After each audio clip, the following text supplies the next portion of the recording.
Ich danke sehr herzlich für diese freundliche Einladung.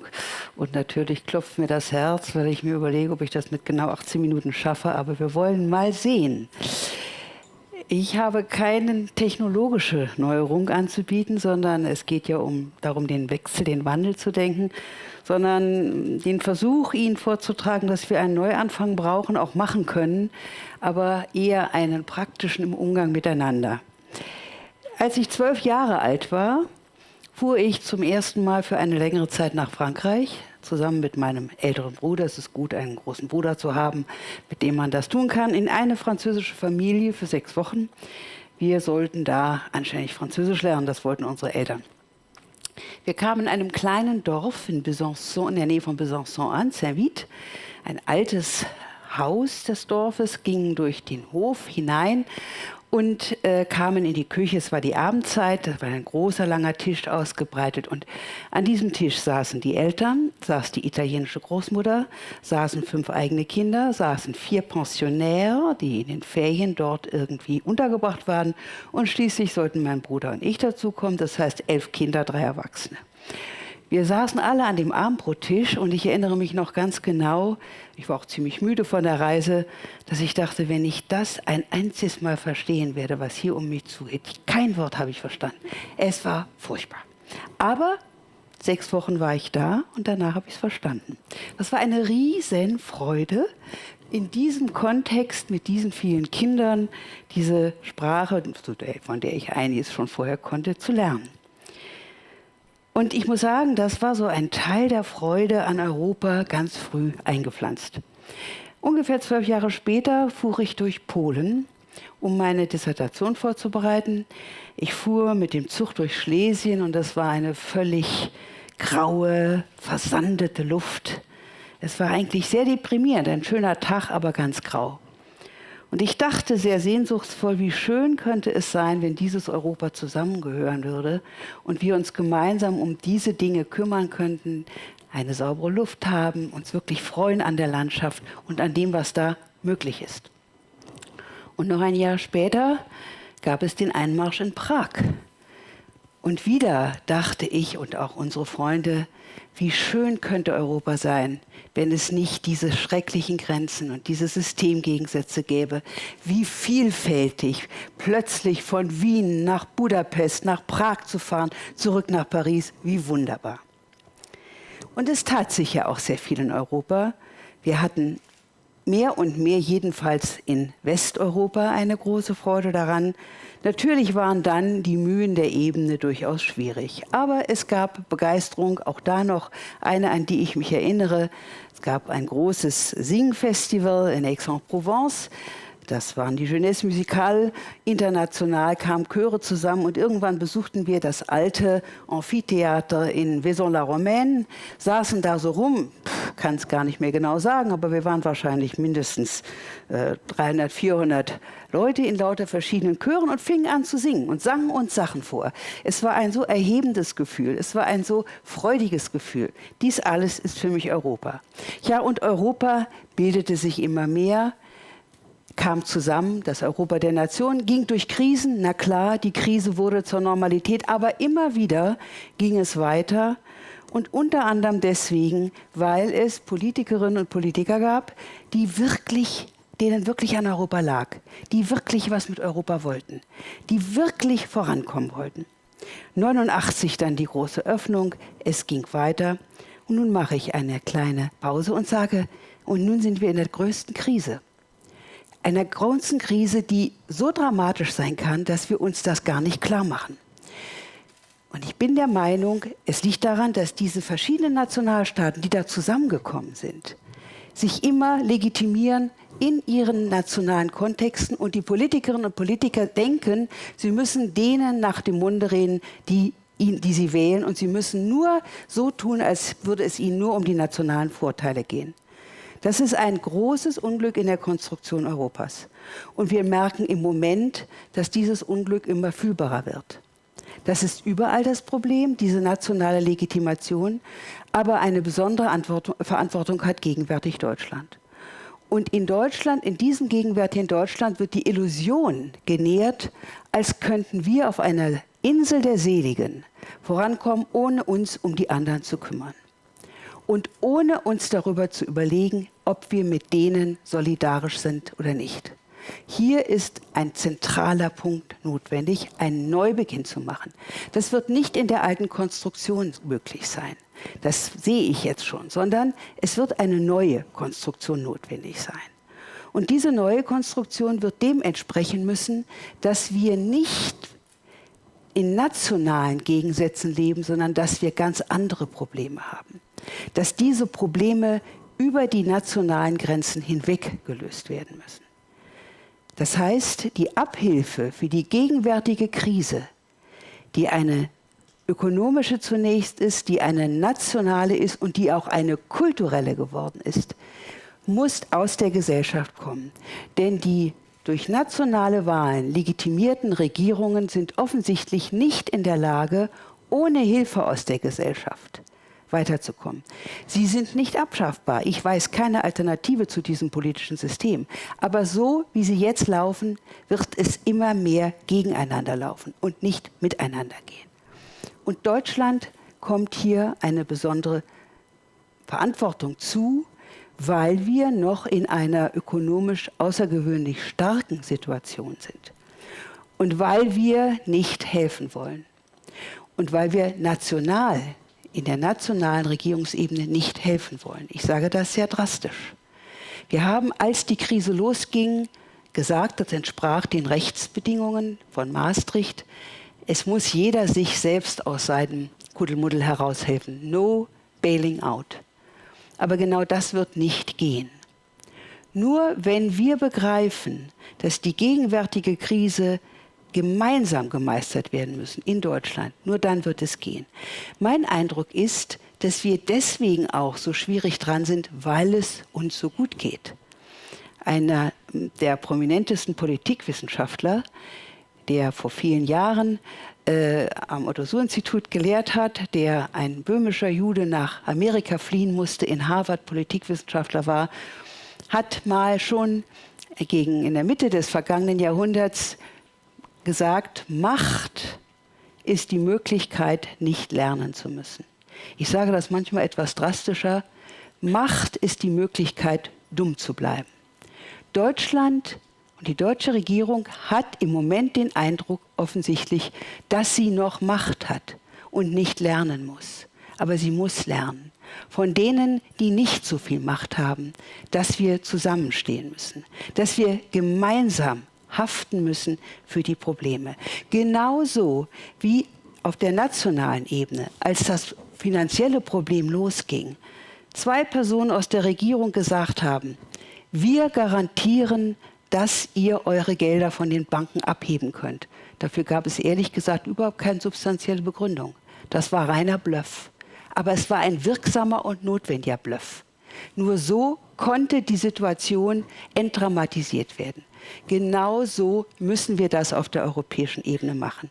Und es muss aus der Gesellschaft herauskommen, weil die nationalen Regierungen das allein nicht tun. Ich beobachte überall, in allen verantwortlichen Parteien, die sich um Wahlen bewerben müssen, dass sie genau sehen, wie die Situation ist, aber dass sie es nicht sagen wollen. Weil sie befürchten, sie wissen alle, wir sind in einer Haftungs- und in einer Transferunion. Das ist für alle klar. Aber sie haben Angst, dass wenn sie es aussprechen, sie bei der nächsten Wahl bestraft werden. Ich glaube übrigens, sie unterschätzen die Gesellschaft. Ich glaube, dass die Menschen viel zu klug sind, zu merken, was da vorgeht und auch nicht so engstirnig sind und durchaus großzügig sind die Menschen, wenn man ihnen klar macht, worum es geht und welche Chancen sie haben. Und darauf kommt es jetzt an, dass wir aus der Gesellschaft heraus das organisieren. Das meine ich mit der Idee der Good Governance, also die Integration Europas über Good Governance. Das heißt, wir müssen die bis jetzige Governance, das heißt unser Regierungssystem mit Parlament und Exekutive, also Regierung und einer dritten Gewalt und so weiter, ergänzen. Wir müssen aus der Gesellschaft heraus Grundkonsense darüber organisieren, wie wir weitergehen. Über Wahlperioden hinweg, über Parteienwettbewerb hinweg und unabhängig davon, was der Einzige nach der Wahl schielt oder nicht. Das ist jetzt die Aufgabe. Und ich glaube auch, dass wir das machen können. Wir haben nämlich eine ganze Reihe von möglichen Projekten. Und es ist über gemeinsame Projekte, dass man sich am besten verbindet. Das erleben wir in kleinen und das erleben wir im großen Kontext. Deutschland hat die Energiewende verkündet. Das ist ein Riesenprojekt. Es ist gar nicht leicht, das zu machen. Aber es ist ganz unmöglich, das ohne Europa zu machen. Und es ist eigentlich auch unmöglich, das ohne die Welt zu machen. Wir haben eine große Chance, weil viele auf uns gucken, die erst sagen, na, die spinnen eigentlich ein bisschen mit dieser Idee. Aber dann auch wieder sagen, na, es könnte ja was sein. Diese Energiequelle, diese Sonne und der Wind, das ist jetzt vielleicht ein bisschen teuer. Aber wenn wir das weiterverarbeiten, dann ist es wahrscheinlich gar nicht mehr teuer. Dann im Gegenteil, dann wird es viel billiger. So sagen es jedenfalls auch die Kalküls. Aber worauf es ankommt, ist jetzt, dass wir uns darüber verständigen. Über die verschiedenen Akteursgruppen, über die verschiedenen Lager, über die verschiedenen Interessen hinweg. Das geschieht nicht genug. Unter anderem, weil der Ort, wo das eigentlich geschehen müsste in unserem politischen System, nämlich das Parlament, das nicht mehr debattiert. Wir haben gerade das große Glück gehabt, dass das Bundesverfassungsgericht gesagt hat, so geht es nicht weiter. Das Parlament muss einbezogen werden. Denn das Parlament ist der Ort, wo man über unterschiedliche Positionen diskutiert. Und das hat einen tiefen Sinn. Es geht nicht um Streit, es geht nicht um Radau, es geht nicht um alles das, sondern es geht darum, dass die Auseinandersetzung, die argumentative Auseinandersetzung uns die Chance bietet, uns zusammenzufinden und auch die bestmögliche Lösung zu finden. Wenn wir das unterdrücken, wenn wir öffentliche Debatten über den Weg, den wir gehen wollen, unterdrücken, werden wir bei den schlechteren Lösungen landen. Das ist eine alte Erfahrung, die kostet uns ein bisschen Kraft. Und der Change, der Wandel, der da nötig ist, ist nicht einer, den wir jetzt ganz schnell technologisch einführen können, sondern der bei uns allen geschehen muss. Also diese Energiewende ist einerseits eine Wende hin zu einer anderen Quelle für Strom und Verkehr und Wärme. Aber es ist eigentlich auch eine Wende hin zu einer neuen Energie aus der Gesellschaft. Denn Energie ist das, wir haben es zum Teil gesehen, ist das, was aus uns allen kommt. Wir müssen mit der Energiewende eine neue Energie aufbringen. Und über die Grenzen hinweg uns mit den anderen zusammentun, in Europa und darüber hinaus natürlich auch, um zu überlegen, wie können wir alle mit technologischen Mitteln, aber auch mit Verständigung, mit Großzügigkeit, mit Hilfe dahin kommen, dass wir dieses gemeinsame Projekt hinbekommen. Ich selbst habe mich immer wieder viel mit Polen befasst. Gerade für Polen ist es zurzeit sehr schwer, diese Energiewende zu machen, aus bestimmten ökonomischen Gründen. Da dürfen wir jetzt nicht zu alten Vorurteilen wieder zurückkehren, wie das gegenwärtig sehr in Mode gekommen ist, was ich fast unerträglich finde, sondern wir müssen schauen, was sind die Interessen, was sind die Engpässe, die da überwunden werden müssen und wie können wir da helfen. Aber es geht auch mit dem anderen Nachbar, Frankreich, ist darum, uns zu verständigen, denn die Franzosen haben eine ganz andere Tradition der Energiepolitik. Dieses gemeinsame Projekt voranzubringen, und zu zeigen, dass die Energiewende nicht nur eine rein isolierte deutsche Sache ist, sondern dass wir das gemeinsam mit anderen voranbringen können. Das ist eine riesige Chance. Dasselbe gilt dann mit all den anderen Herausforderungen, die wir haben. Dem Ersparen von Ressourcen, der Klimasicherung, aber auch der sozialen Sicherheit. Alles das sind ja wichtige Punkte. Wir können doch nicht versuchen, irgendein Kontinent aufzubauen mit 50% Jugendarbeitslosigkeit in Spanien, Italien und Griechenland. Das ist doch völlig ausgeschlossen. Dies sind alles Herausforderungen. Neulich fragte mich jemand, ob es nicht so sei, früher sei Europa ein Vorteil gewesen, aber heute würde es uns vor lauter Anstrengungen stellen und deswegen wäre es eben nicht mehr so beliebt. Ich würde sagen, genau das Gegenteil ist wahr. Nur das macht Freude, nur das ist spannend, was eigentlich eine Anstrengung von uns erfordert. Im Schlaraffenland stelle ich es mir ziemlich freudlos vor, ziemlich langweilig. Was mache ich denn da noch? Also die Überwindung von Anstrengung und die gemeinsame Überwindung von Schwierigkeiten in der Anstrengung, das ist das, was uns zusammenbringt. Auch der Streit um den Weg. Deswegen plädiere ich dafür, dass wir einen Wandel nicht nur der Energie in der Wende der Energie, sondern einen Wandel der politischen Kultur, einen Wandel des politischen Systems als Ergänzung machen, dass wir uns zusammentun und sagen, hört auf mit dem Gerede über irgendeine Alterssicherung, die so ungerecht sei. Wenn man genau hinguckt, ist das viel komplizierter. Es stehen nicht Völker gegeneinander, es stehen Interessengruppen gegeneinander und Steuern werden auch in Deutschland hinterzogen, nicht nur in Griechenland. Da im Moment in einem Ausmaß, was nicht gut ist, aber das ist keineswegs für die Griechen reserviert. Das haben wir ganz genauso. Also sich daran zu erinnern, das ist mir sehr wichtig, wieder die großen Tugenden von Immanuel Kant oder die Maximen ins Gedächtnis zu rufen, die er genannt hat für das, was er Gemeinsinn nennt. Das sind 3 Maximen, die sind so schön kurz, dass sogar ich sie mir merken kann. Die erste Maxime heißt Selbstdenken. Die zweite Maxime heißt jederzeit mit sich einstimmig denken. Das heißt nicht sich so verhalten, dass man sich sagt, was geht mich mein Geschwätz von gestern an, sondern ich weiß noch, was ich gestern gesagt habe. Und ich muss nicht immer dasselbe sagen und denken, aber wenn ich mich ändere, muss ich das erklären und muss ich das erläutern.